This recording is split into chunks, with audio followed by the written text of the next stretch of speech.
วิทยาศาสตร์กายกรรมแค่คณะวิศวกรรมศาสตร์เลย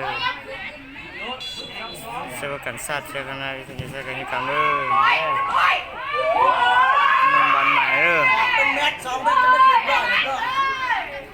สาวบอกน้ำเปิดได้ถ่ายเลย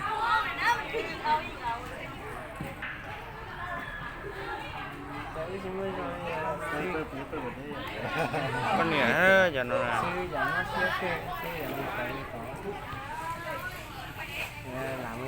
con này từ tập bé tập sụn nữa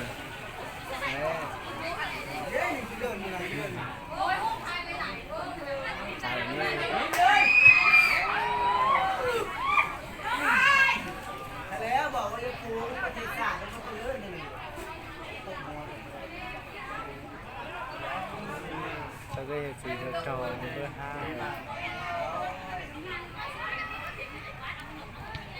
cho giờ trường bữa hát thì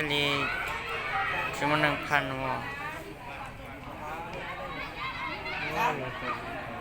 xa đó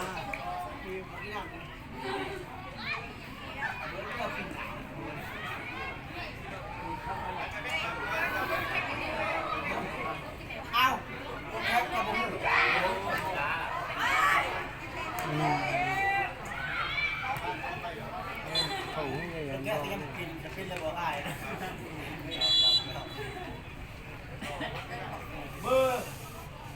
là bao năng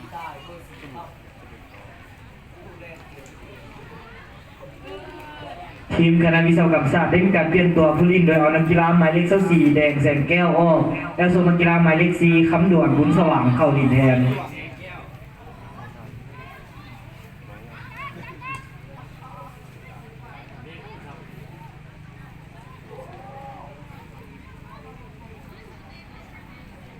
trả tăng từ thừa